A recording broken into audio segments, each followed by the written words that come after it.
Take now. Ok. Je vous salue tous. Je m'appelle Karine. Je suis en Afrique du Sud. Je profite de cette occasion. Hier matin, il est venu en Amérique. Il est venu nous voir en Afrique du Sud à l'occasion de son mariage. Il est venu aussi nous voir. C'est pourquoi je profite. Il y a aussi ma famille là-bas, famille Tudilandou. Je salue mon beau-frère, je salue ma grande-sœur et tous les enfants. Alors, depuis que vous êtes venu ici, qu'est-ce que vous pensez faire? Oui, je suis venue ici pour faire mes études supérieures, parce que je suis déjà diplômée en commercial. Je suis venue pour faire mes études supérieures. Bon, spécifiquement, j'aimerais faire l'informatique, parce que j'ai fait la commerciale liée à l'informatique. C'est ainsi que j'ai voulu faire l'informatique de 3 ans pour être informaticienne. Mais je suis en train d'attendre d'abord, vous voyez, nos pays un peu développés, si c'est un problème pour avoir des papiers, se faire inscrire, aller à l'université, c'est tout un grand problème. Je suis dans l'attente de quelques papiers. Après, je pourrai démarrer avec mes papiers. Et ça fait combien de temps que vous êtes arrivé ici et comment vous appréciez la vie par rapport chez nous là au Congo? Bon, j'étais venue l'année passée en 2010 avril. Je suis encore nouvelle à l'Afrique du Sud. J'ai 1 année et 3 mois, je pense. Il y a 1 année et 3 mois. Vraiment, il y a une très grande différence par rapport au Congo. Et puis quand même, la vie est bonne, est passable. Et vous êtes bien accueillis par les gens d'ici. Comment vous trouvez le comportement des gens, leur accueil, comment est-ce que vous êtes accueillis, vous, les étrangers quoi, qui viennent du Congo, de Mozambique, de Namibie, de partout là-bas, parce que je crois en 2008, au mois de mai, vous n'étiez pas encore là, il y avait une xénophobie, on a brûlé les gens, vivre, c'était passé même dans les news, à la télévision, tout ça. Mais vous, depuis que vous êtes venu, comment vous appréciez les gens d'ici? Moi, depuis que je suis venue, je n'ai pas encore subi ces actes-là. Bon, j'entends seulement les gens parler. Bon, nous devons savoir que nous sommes des étrangers dans un pays qui n'est pas le nôtre. C'est un peu ça. Bon, pour l'accueil, ce sont des bonnes gens, ils accueillent bien. Ce sont des peuples gentils quand même, parce que nous sommes là, on est avec eux partout dans des écoles, on est avec eux dans des shops, partout, dans des villes, on est avec eux. Ce sont quand même des gens accueillants. Mais il y en a aussi ceux-là qui ont des mauvaises pensées, des mauvaises mentalités. Mais ce sont c'est un bon peuple quand même. Ils sont accueillants. Ils nous ont bien accueillis.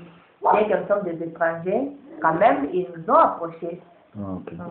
Ils n'ont pas refusé qu'on ne puisse pas entrer dans leur pays ou bien nous traiter comme des esclaves ou bien nous traiter de quel. Non, nous sommes ensemble avec eux. Nous sommes donc égaux.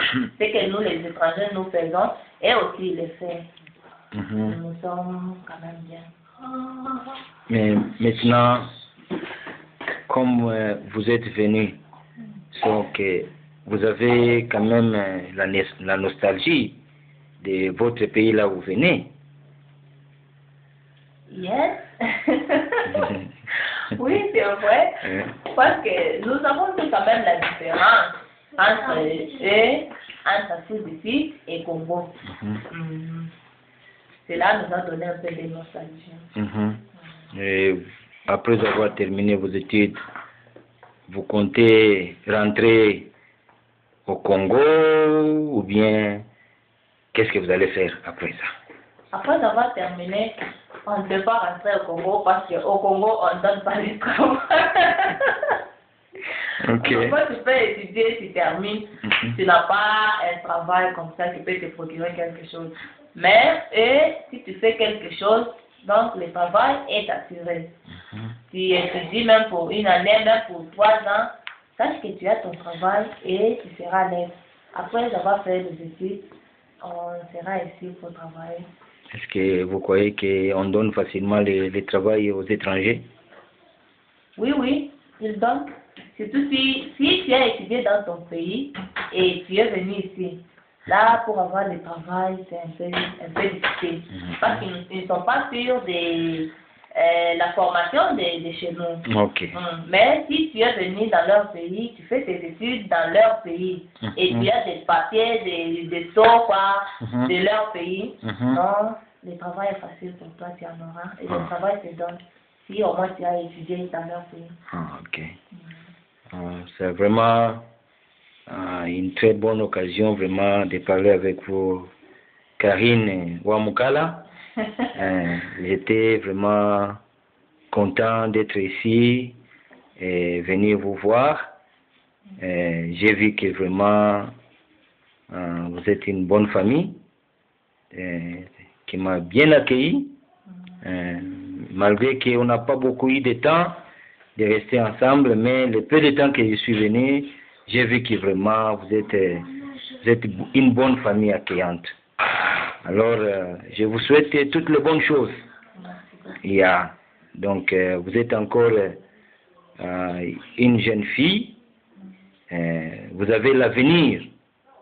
Vous voyez, nous voulons que nos jeunes filles, nos jeunes garçons étudient, deviennent des leaders. Pour un jour aller faire les mêmes choses que vous faites ici, que vous voyez ici, aller les faire chez nous au Congo. Vous voyez, pourquoi pas aller rentrer au Congo et pratiquer ce que vous avez vu ici, là chez nous. Vous ne voyez pas ça? Oui, c'est bien. On a cette envie-là d'aller pratiquer aussi au Congo ce qu'on a vécu ici. Mais Dieu voulant. Dieu voulant, on va le faire. Parce que maintenant, il y a un slogan maintenant qui dit le gouvernement Kabila invite tous les étrangers, c'est-à-dire la diaspora, tous ceux qui sont dans les pays étrangers, de rentrer pour construire le Congo. Si il a passé comme ça, c'est bien. Là, on peut rentrer. Ce qu'on refuse, c'est qu'on rentre et le pays est en train de s'enfoncer dans le mal, de devenir de plus en plus pauvre. Donc, si quand même, si le gouvernement prend une responsabilité de faire cela, on peut rentrer sans problème. Ok. Et vous pensez que dans l'avenir, le Congo, notre beau pays là, un riche pays aimable, un riche pays, parce que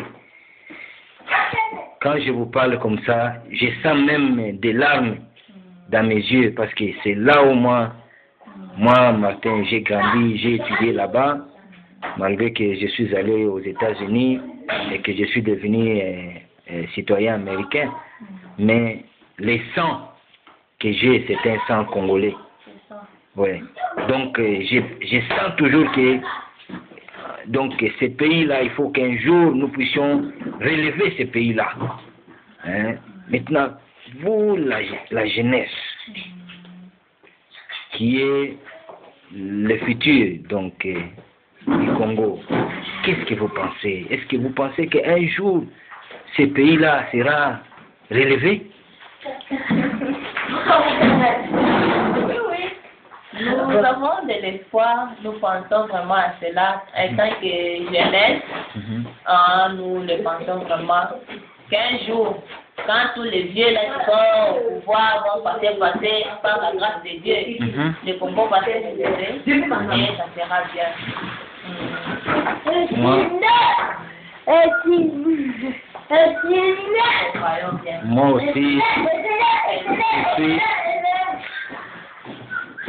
aussi, je suis vraiment très optimiste.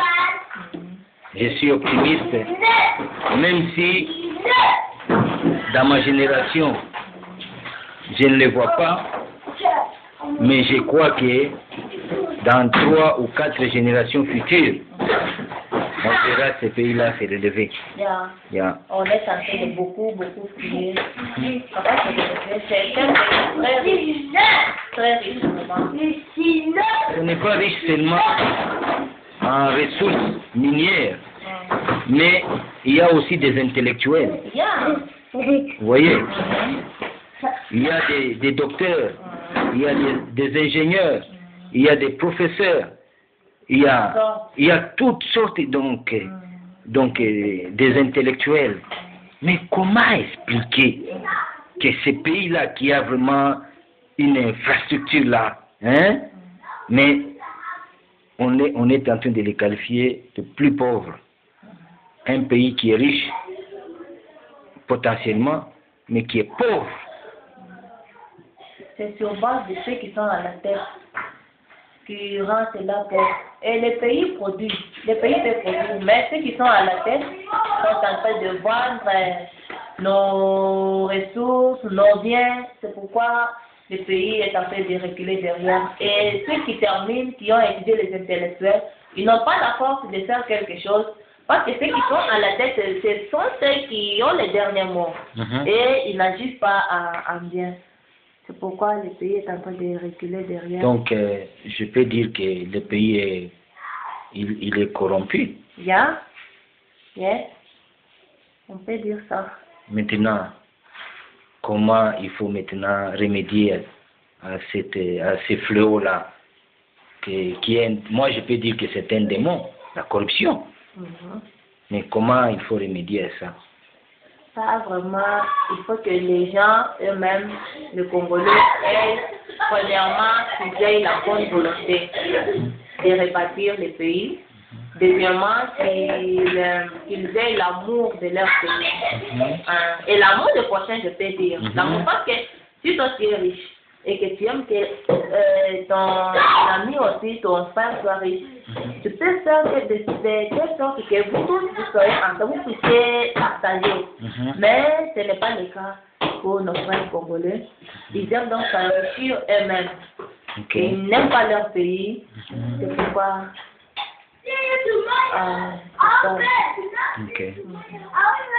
Qu'ils aient la bonne volonté, que tous ceux qui sont au top, qu'ils aient la bonne volonté d'aider les autres, et puis qu'ils aient l'amour de leur pays.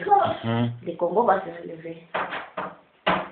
Moi aussi je le crois, mais avec la politique actuelle du Congo, avec les hommes politiques que nous avons aujourd'hui, vous pensez que le Congo peut se relever avec ces gens-là? Jamais.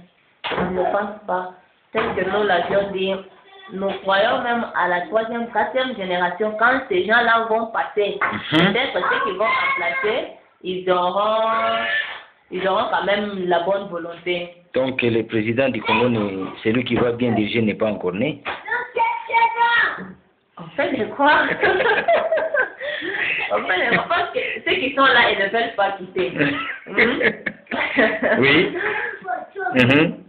Donc, nous croyons que après 3 ou 4 générations, ce beau pays-là, ça va se relever.